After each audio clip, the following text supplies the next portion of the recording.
Welcome to Hard Talk with me, Zeinab Badawi. My guest today is the award-winning Palestinian author and lawyer Raja Shehadeh. For 3 decades, he has written many books about human rights and the Israeli occupation. His family were forced to leave Jaffa in 1948 and settled in Ramallah on the West Bank, where he lives today. He says he hopes his work has helped further the cause of peace. Has it?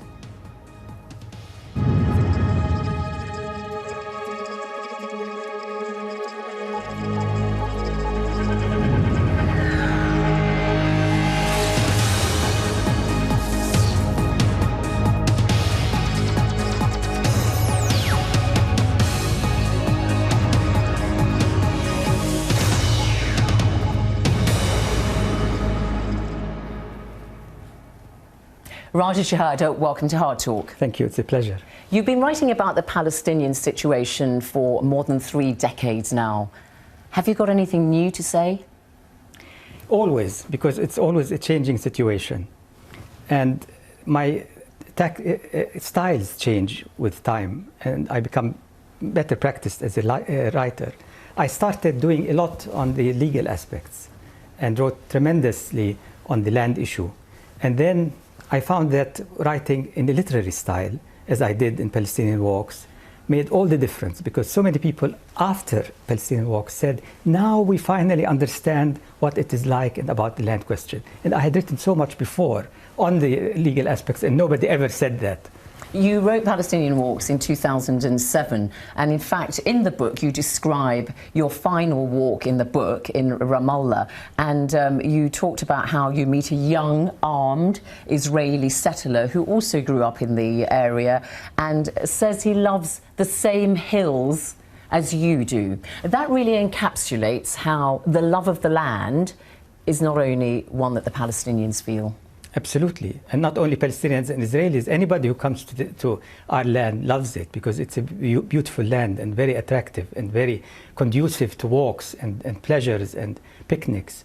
So the issue is not depriving anybody from the love of the land and from being in the land. The only question is in what capacity to live on the land. That's the point, though, that young Israeli armed settler felt that it was his land as much as you feel that it's your land. Well, it's more than a feeling, because he is there in a capacity of a colonizer to all extents and purposes. Because he doesn't see it that way, though. No. But the facts are that he shares unequally with the land. The possibility for him to expand his settlements is tremendous, whereas our capacity for and permission to expand Ramallah, where I live, is very, very limited because of the discriminatory zoning laws that were imposed by Israel before the Oslo Accords, before 1993.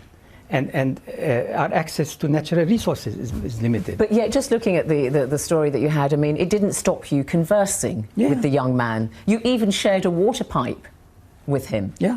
Doesn't that then perhaps suggest that there is potential for dialogue and understanding? Will you share something like that with him? I think there is a lot of potential, because Jews and Muslims and Christians in Palestine forever, for many, many, many centuries, lived together. And there's nothing in the DNA or in any fundamental way that doesn't allow these 2 groups or 3 groups to live together. It's only because there is occupation, there is discrimination, there is apartheid. You've written about occupation, and in your latest book, Language of War, Language of Peace, you say this: I came to terms long ago with the fact that books have limited power to affect history and politics. Yet my optimism keeps me hopeful that by helping readers to better understand what is taking place here, and by proposing things they can do to make change possible, the cause of peace will be furthered. Do you honestly believe that your writing, your books, can further the cause of peace, change people's minds? I don't want to flatter myself, but I think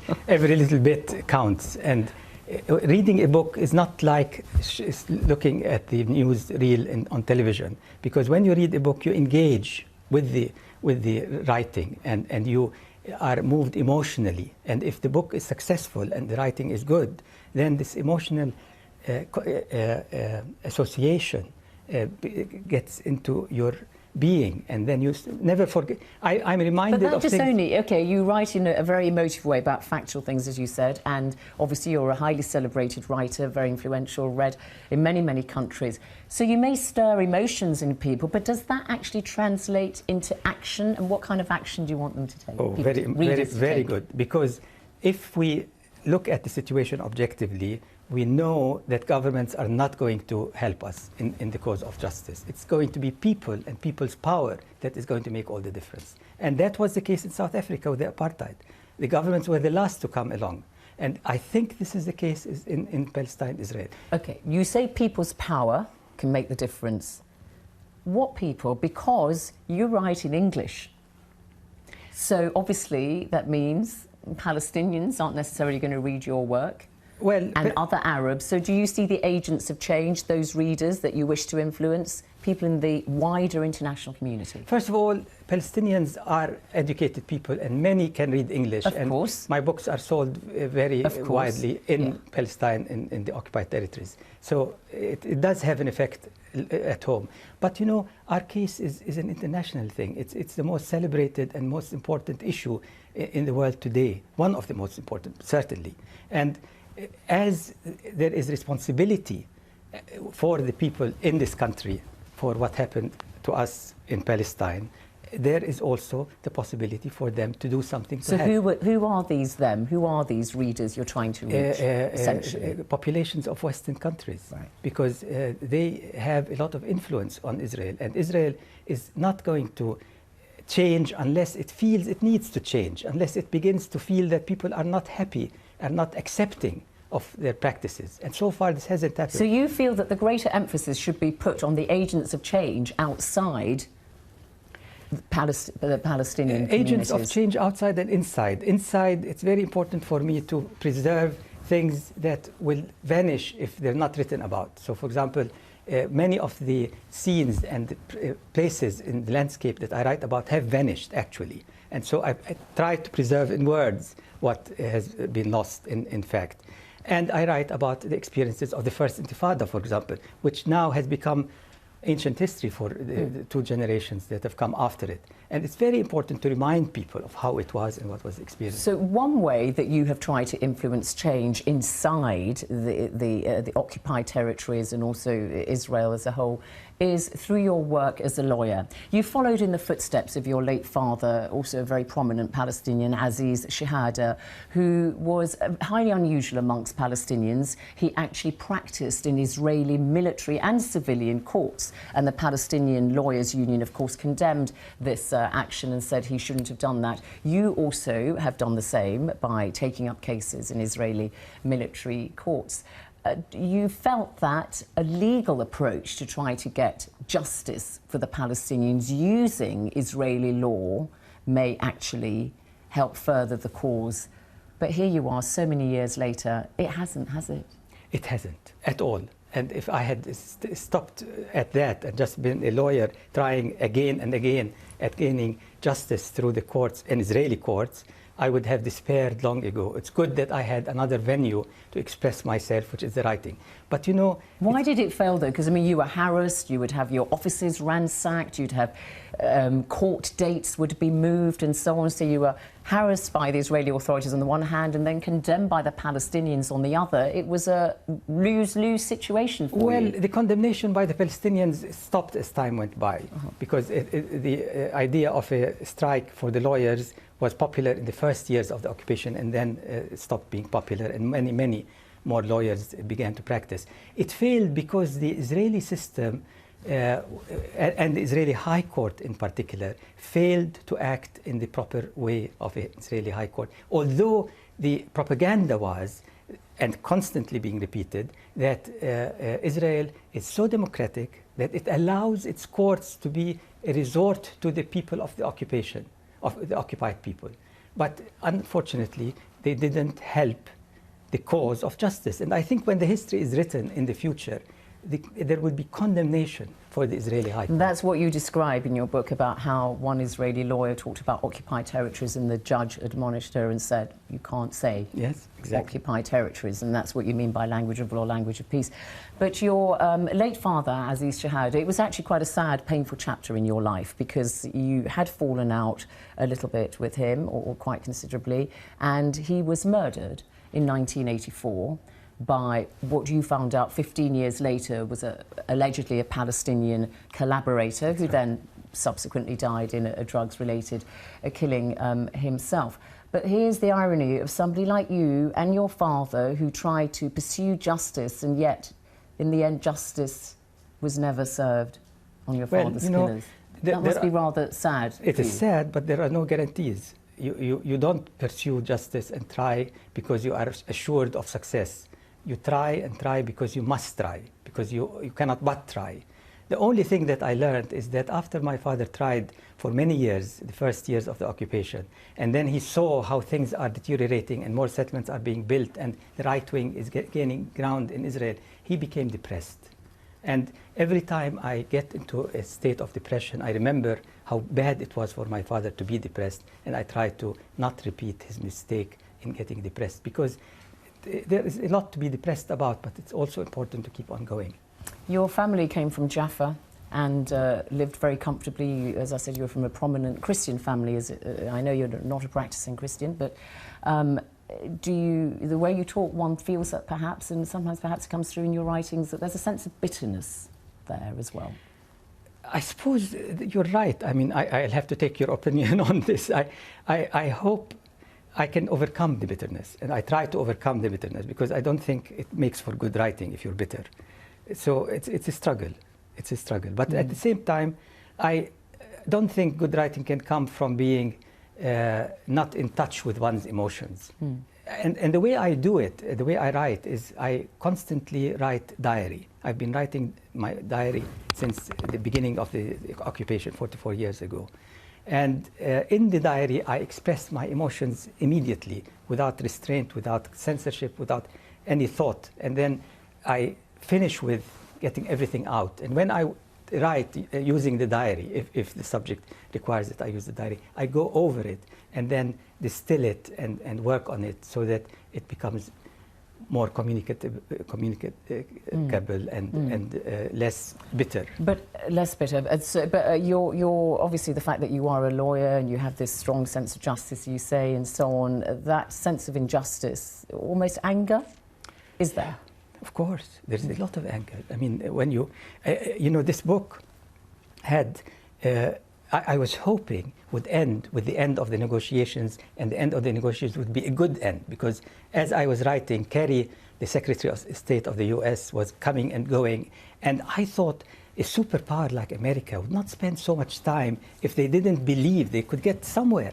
And so I bet with my wife for $1 million that he would succeed, and I lost $1 million.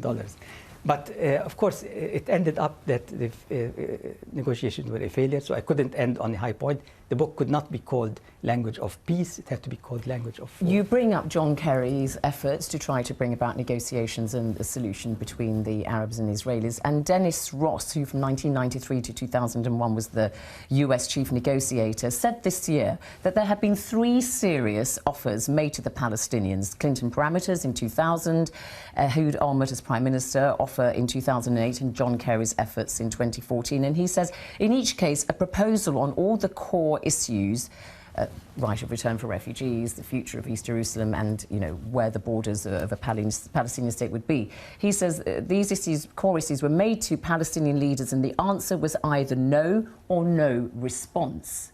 So, to what extent do you feel that Palestinians themselves share the burden of blame in not getting a resolution after so many decades? There's no question that when there are two sides, there is a blame on both sides, but it's an unequal blame. And I think the role of the Palestinians in this case is insignificant in terms of... But you accept there is blame on both sides, you've just said, even if it's unequal? There has to be some blame, because obviously there are two sides. And then what kind of blame do you attribute then to the Palestinians? Well, they could have done something earlier, before things got so... It's interesting you say they, not we.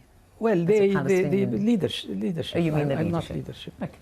So they could have rushed it a bit, but they didn't, and maybe they couldn't. But you know, in response to Ross, I quote Farage, who is the head of the intelligence, and he said something very important. He told the Americans and the Israelis, "You don't see us."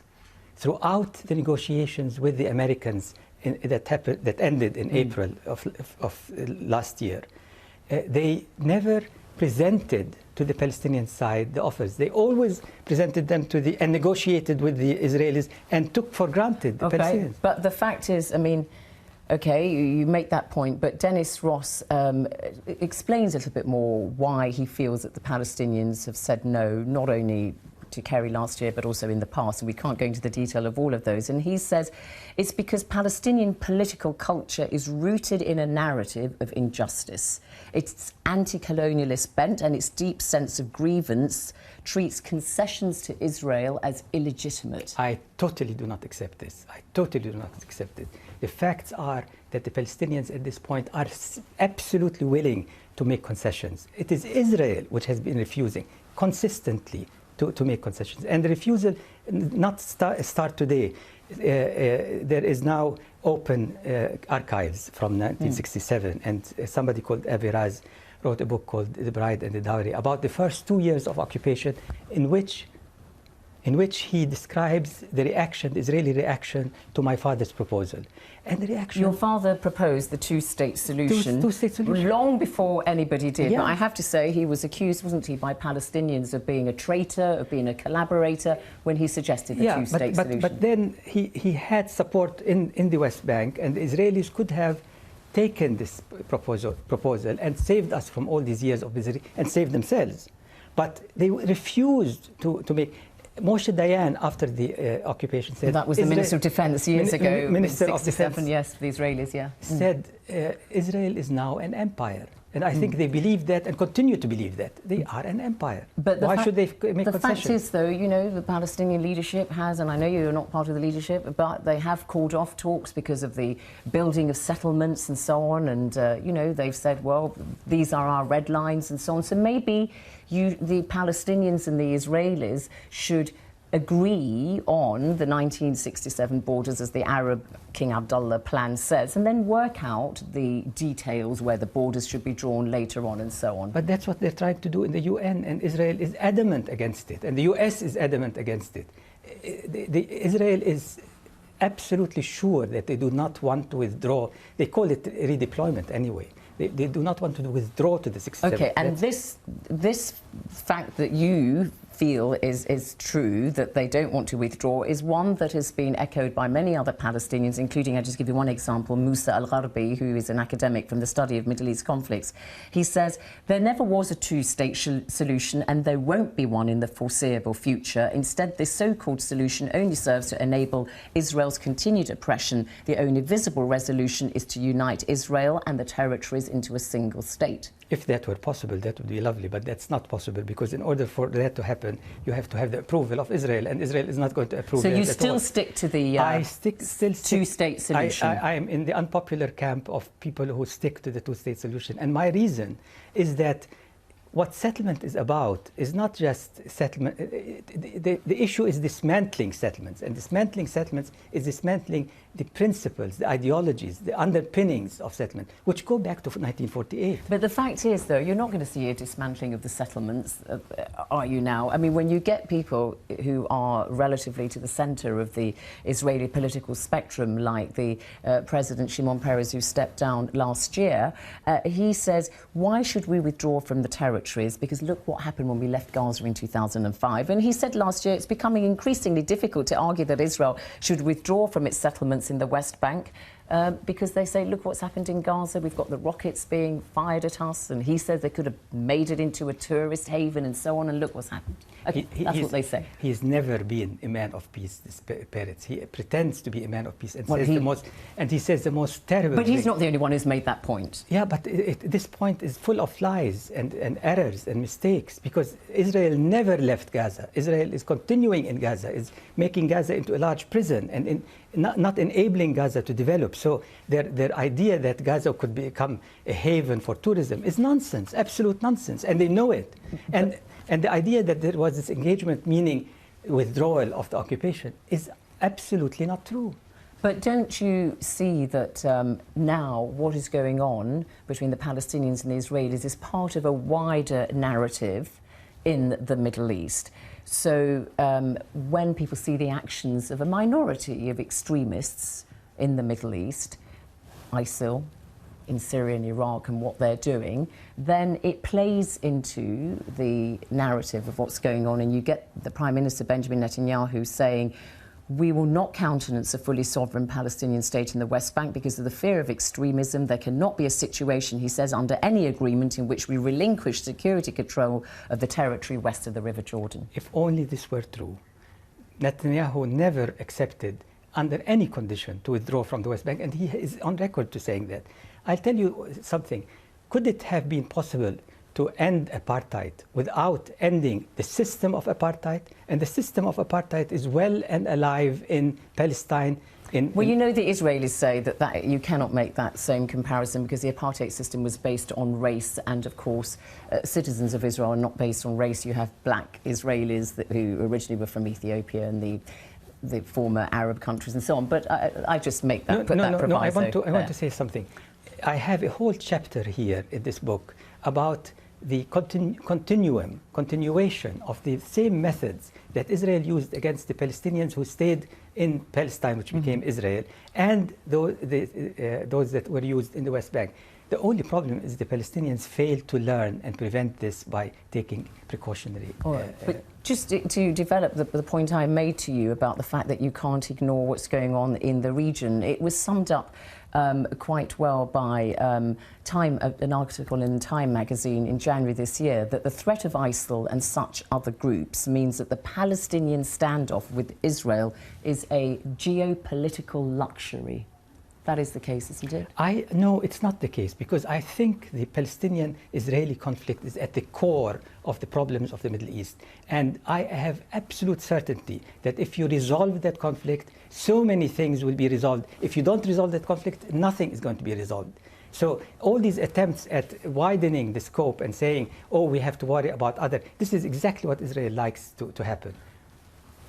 In the opening chapter of your book, you say that you're convinced that however long it takes, the optimism of the will is ultimately bound to triumph. Finally, when do you think that might be in your lifetime?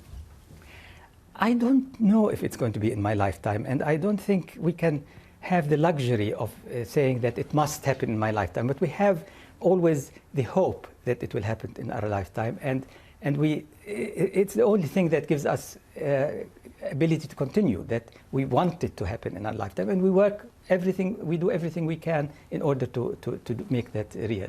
I hope. You say that you're part of a generation that failed. Do you think that the younger generation of Palestinians should do something differently? Will they succeed? What I know is that the young are not necessarily bound by the older generation, and I realized this after the Oslo Accords were signed. And the Oslo Accords were, to me, from the beginning, a dead end, because they pretended to be for peace, and they were nothing likely to bring peace. But the day after there was an agreement between the PLO and Israel, the young people who had been saying, we will fight Israel to the end, with violence, with everything it takes, the next day they were saying, you know, we have to have a chance. It's our life. Why not try to make peace with Israel? And they completely changed, and they started making relations with Israelis and joint projects. Because then I realized, you know, my memories of the past are not shared, and how can they be? Raja Shehadeh, thank you very much indeed for coming on Hard Talk. Pleasure. Thank you.